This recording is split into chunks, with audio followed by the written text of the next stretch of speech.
Operation Juno was a German naval offensive late in the Norwegian Campaign. The German ships involved were the battleships Scharnhorst and Gneisenau, the heavy cruiser Admiral Hipper, and the destroyers Z-20 Karlgalster, Z-10 Hans Lodi, Z-15 Erich Steinbrink and Z-7 Hermann Schermann. The mission was launched on 8 June 1940, as an attack on Harstad to relieve pressure on the German garrison at Narvik. After refueling at Jan Mayen Island, the mission became unnecessary as the Allies were evacuating from Norway. On his own initiative, however, the German commander, Admiral Marshall, decided to seek and destroy the Allied transports. The troop transporter Ramath, the tanker Oil Pioneer and the minesweeping trawler HMT Juniper were sunk. Marshall ordered the Admiral Hipper and the destroyers to Trondheim, where they arrived in the morning of 9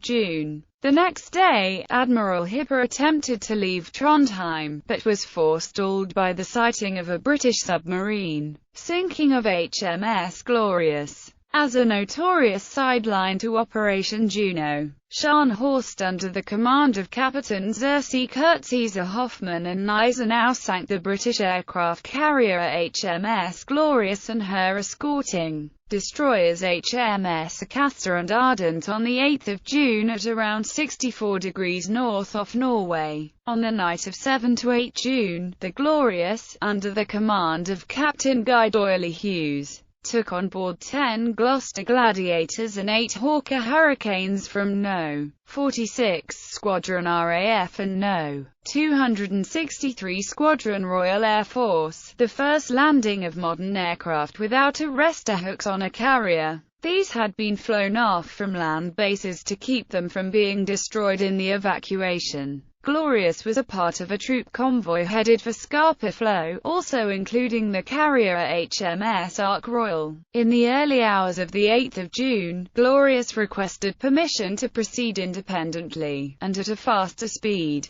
It is believed this was because Doyley Hughes was impatient to hold a court-martial of his commander, B. Heath, who had refused an order to attack certain onshore targets, on the grounds that his aircraft were unsuited to the task, and had therefore been left behind in Scapa to await trial. It has been noted that Glorious was in a low state of readiness. The High Crow's Nest lookout position was not manned, leaving the observation task to the destroyers with much lower observing angles. Only 12 out of 18 of boilers were in use, so she could not develop full speed to 30 knots, as fast as was required. Most importantly, Doyley Hughes failed to launch any aircraft to form a combat air patrol around the carrier group, reportedly to give the air crews a rest. The previous commander always had some aircraft in the air. Had he done so, Glorious might have been able to spot incoming threats, or have been able to either turn and run or fight. No aircraft were even on the deck for a quick launch. In her hangars were 10 Hurricanes and 10 Gladiators from the RAF, and her own 9 Sea Gladiators plus 5 Swordfish. While sailing through the Norwegian Sea, the carrier and her 2 escorts, the destroyers HMS Acasta and Ardent, were intercepted by the German battleships Scharnhorst and Gneisenau. The carrier and her escorts were sunk in 2 hours, roughly 170 nmi west of Harstad, with the loss of 1,519 men. There were only 45 survivors. The single survivor from Acasta was rescued by the Norwegian steam merchant Borgund, which also saved 38 men from one of Glorious' lifeboats. All 39 men saved by Borgund were set ashore at Torshavn in the Faroe Islands on 14 June. Scharnhorst's salvos hit Glorious at 16:32, before her torpedo bombers could be launched.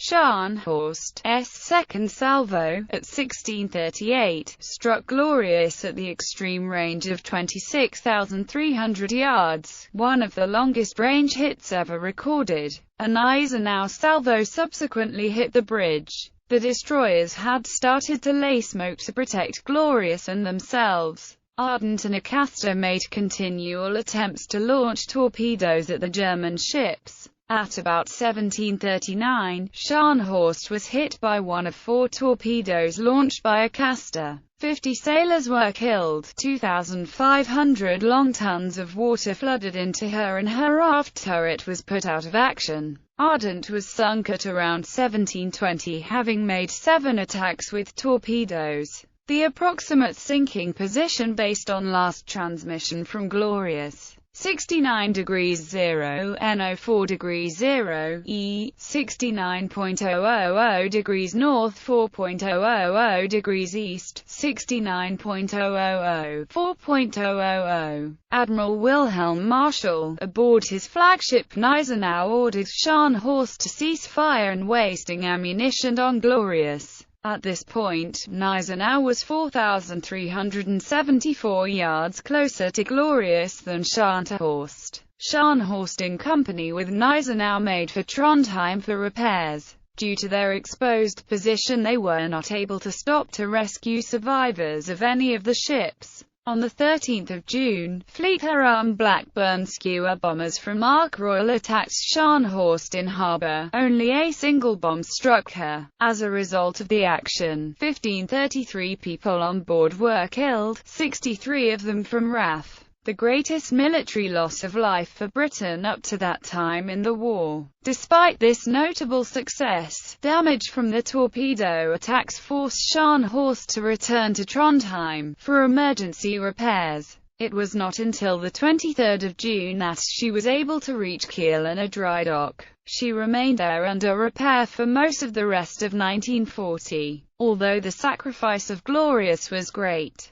the withdrawal of these 2 powerful German warships allowed the remaining Allied convoys to reach Britain with a greatly reduced threat. In 1997, Channel 4 screened a documentary in its Secret History series entitled The Tragedy of HMS Glorious, and interviewed one of the surviving RAF pilots. There is a degree of mystery about the sinking of the Glorious because papers relating to the sinking have a 100-year rule embargo on their release. The action is sometimes compared to the Battle off Samar, in which a U.S. Navy force of 6 small escort carriers, 3 destroyers and 4 destroyer escorts encountered an ostensibly more powerful group of 4 battleships and 8 cruisers belonging to the Imperial Japanese Navy, including the largest battleship ever built, Yamato. An U.S. anti-submarine patrol spotted the Japanese force, and the carriers had hundreds of aircraft ready to launch. Aggressive attacks by U.S. aircraft and destroyer escorts sank 3 Japanese heavy cruisers and persuaded the remainder to retreat. For the loss of 2 U.S. escort carriers, 2 destroyers and a destroyer escort.